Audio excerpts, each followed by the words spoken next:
तो दोस्तों आज का प्रैक्टिस सेट है जो कि एसएससी एमटीएस हो गया, सीएचएसएल हो गया और एसएससी जीडी के लिए बहुत ही इंपॉर्टेंट होने वाला है। क्योंकि आज के जीके जीएस के प्रैक्टिस सेट में मैं प्रीवियस ईयर के जो भी रिपीटेड क्वेश्चन है वह लेकर आया हूँ। तो चलिए बिना किसी देरी के आज हम अपने प्रैक्टिस सेट को स्टार्ट करते हैं।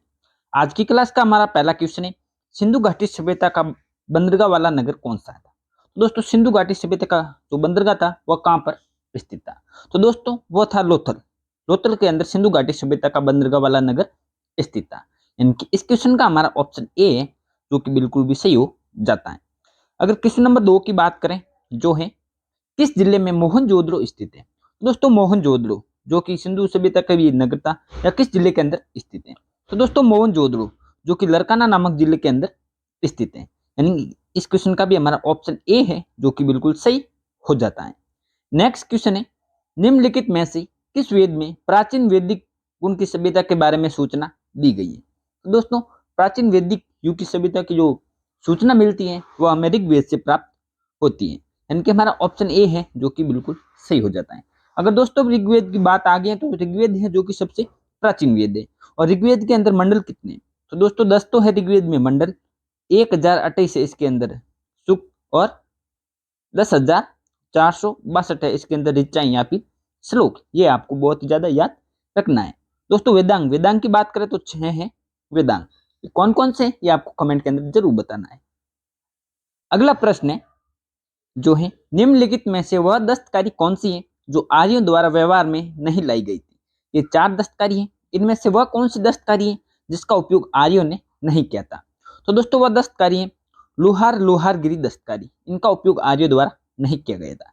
इनके हमारा ऑप्शन डी है जो कि हमारा सही आंसर हो जाता है।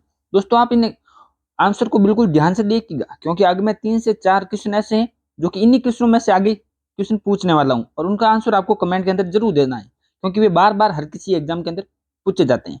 और अभी तक आपने चैनल को सब्सक्राइब नहीं किया तो चैनल को सब्सक्राइब भी जरूर कर लीजिएगा।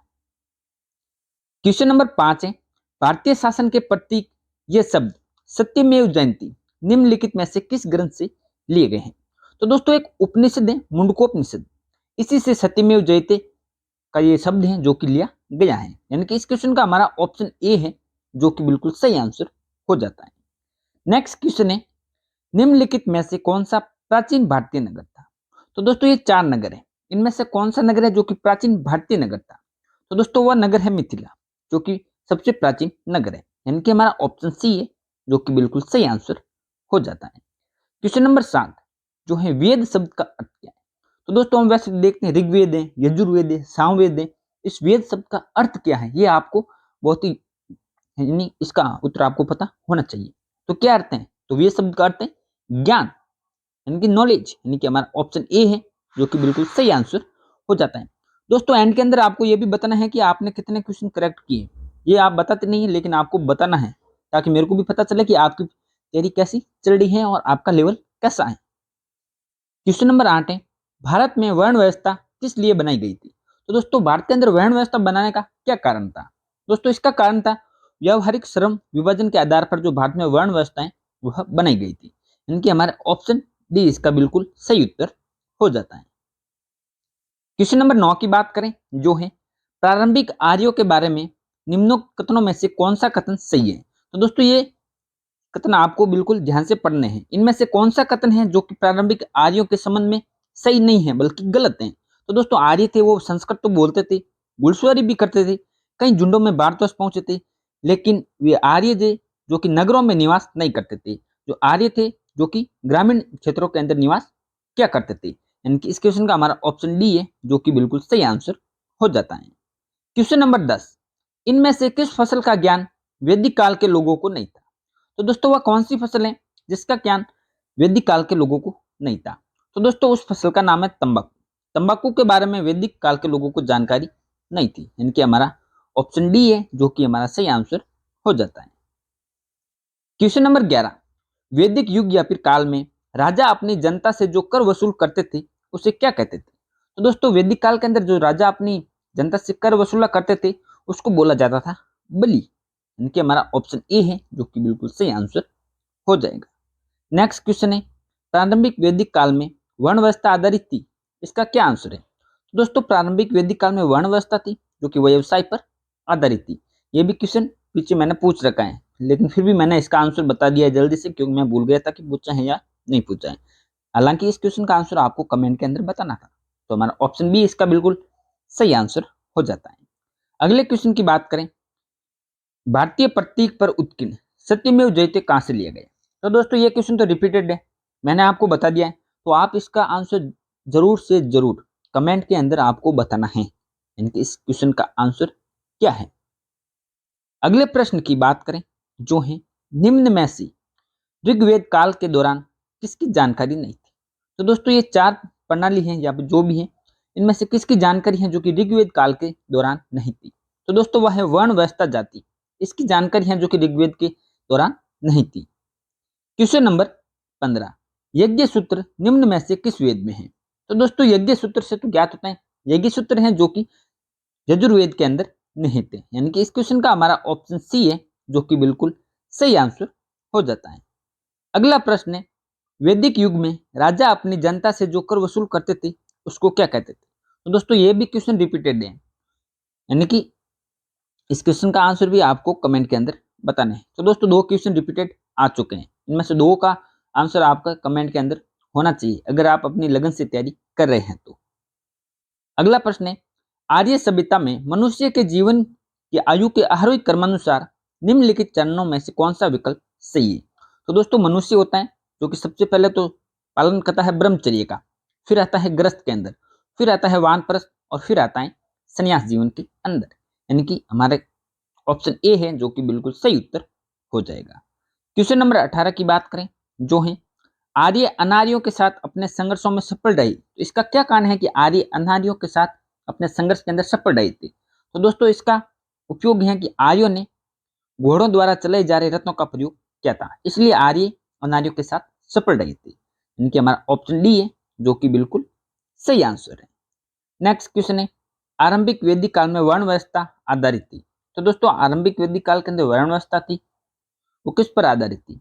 इसका तो मैं आपने ये तो एक ही, और दोस्तों ये क्वेश्चन तो दो बार रिपीटेड हो चुका है, तो इसका आंसर तो आपको बताना ही है, मैं इसका आंसर नहीं बताने वाला हूं। क्वेश्चन नंबर 20, भारतीय प्रतीक पर उत्कीर्ण सत्यमेव जयते लिया गया है। तो दोस्तों ये क्वेश्चन भी रिपीटेड है, आज तो काफी क्वेश्चन रिपीटेड हो चुके हैं, तो आपका स्कोर तो 20 प्लस तो होना ही चाहिए, देख लेना, याद रखना है, क्योंकि 4 से 5 क्वेश्चन तो रिपीटेड मिल गए आपको। इसका आंसर भी आपको कमेंट के अंदर जरूर देना है। क्वेश्चन नंबर 21, निम्नलिखित में से ऋग्वेद काल के दौरान किसकी जानकारी नहीं थी। तो दोस्तों ऋग्वेद काल के दौरान किसकी जानकारी नहीं थी। तो दोस्तों ये क्वेश्चन भी मेरे को रिपीटेड ही लग रहा है, हो सकता है ये क्वेश्चन भी रिपीटेड है, फिर भी मैं इसका आपको आंसर बता देता हूं। तो दोस्तों इसका सही आंसर हो जाएगा वर्ण व्यवस्था जाति, यानी कि हमारा ऑप्शन सी है इसका बिल्कुल सही आंसर है। क्वेश्चन नंबर 22, निम्नलिखित में से कौन सा अन्न मनुष्य द्वारा सबसे पहले प्रयोग में लाया गया था। तो दोस्तों वह है जो एक प्रकार का फसल या फिर अन्न है जो कि सबसे पहले प्रयोग में लाया गया था। तो दोस्तों जौ का दूसरा नाम है यऊ, पहले इसको यऊ बोला जाता था, यानी कि ऑप्शन सी हमारा बिल्कुल सही आंसर है इस क्वेश्चन का। क्वेश्चन नंबर 23, यज्ञ सूत्र निम्न में से किस वेद में। तो दोस्तों ये तो मैंने आपको बता ही दिया है, यजुर्वेद के अंदर है यज्ञ सूत्र, यानी कि हमारा ऑप्शन बी है जो कि इसका सही आंसर हो जाता है। नेक्स्ट है, महाभारत का प्राचीन नाम क्या था। तो दोस्तों महाभारत जो कि एक महापुराण है और सबसे बड़ा लिखित काव्य है, इसका पुराना नाम था जय संहिता, यानी कि हमारा ऑप्शन सी है जो कि इसका बिल्कुल सही आंसर हो जाता है। और आज की क्लास का हमारा क्वेश्चन नंबर 25 है, उपनिषद शब्द का शाब्दिक रूप से अर्थ क्या होता है। तो दोस्तों उपनिषद शब्द का शाब्दिक रूप से अर्थ होता है पास में बैठना, यानी कि हमारा ऑप्शन बी है जो कि इसका बिल्कुल सही आंसर है। क्वेश्चन नंबर 26, लोसर महोत्सव किस राज्य में मनाया जाता है।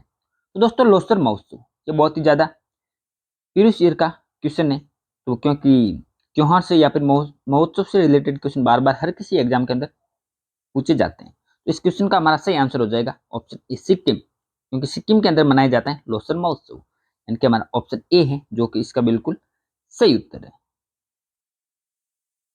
दोस्तों अब हम अपने अगले क्वेश्चन के बारे में बात करें जो है 27 नंबर का क्वेश्चन है, यहाँ पे गलती से मिसप्रिंट हो गया है, जो है गणगौर उत्सव किस राज्य में मनाया जाता है। तो दोस्तों गणगौर उत्सव जो कि राजस्थान के अंदर मनाया जाता है, यानी कि हमारा ऑप्शन सी है जो कि इसका बिल्कुल सही आंसर है। नेक्स्ट है, पोंगल त्योहार किस राज्य में मनाया जाता है।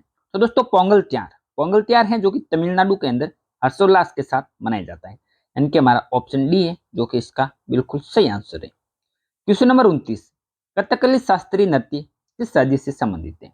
तो दोस्तों कथकली जो कि केरल राज्य से संबंधित है, यानी कि इस क्वेश्चन का हमारा ऑप्शन बी है जो कि बिल्कुल सही आंसर है। आज की क्लास का हमारा लास्ट क्वेश्चन है जो है उत्तर भारत में मनाया जाने वाला एकमात्र शास्त्रीय नृत्य कौन सा है? तो दोस्तों ये क्वेश्चन मैंने खुद बना के आपको बहुत ही घुमा के दिया है, इसका आंसर आपको जरूर कमेंट के अंदर देना है। मैं भी इसका आंसर आपको बता देता हूँ कि उत्तर भारत में मनाया जाने वाला एकमात्र शास्त्रीय नृत्य, तो दोस्तों उत्तर भारत में मनाया जाने वाला एकमात्र शास्त्रीय नृत्य है कथक, यानी कि इस क्वेश्चन का हमारा ऑप्शन सी है जो कि बिल्कुल सही आंसर हो जाता है। दोस्तों कथक कहाँ पर मनाया जाता है? ये मनाया जाता है यूपी के अंदर। दोस्तों आपने 30 में से कितना स्कोर किया है? अगर आपको क्लास पसंद आई हो सके तो चैनल को सब्सक्राइब कर देना, नहीं तो मैंने तो आपको क्लास बना के दे दी है और आपने पूरी देखी है तो आपके लिए बहुत ही ज़्यादा हेल्पफुल साबित होगी, और नहीं देखी है वो तो अब नहीं देखने वालों पर तो ज़्यादा फोकस कर नहीं सकती, इसलिए आप अपनी तैयारी को कंटिन्यू रखिए। मैं आपके लिए नेक्स्ट क्लास के अंदर ऐसा ही एक प्रैक्टिस लेकर आऊँगा। तो दोस्तों जय हिंद।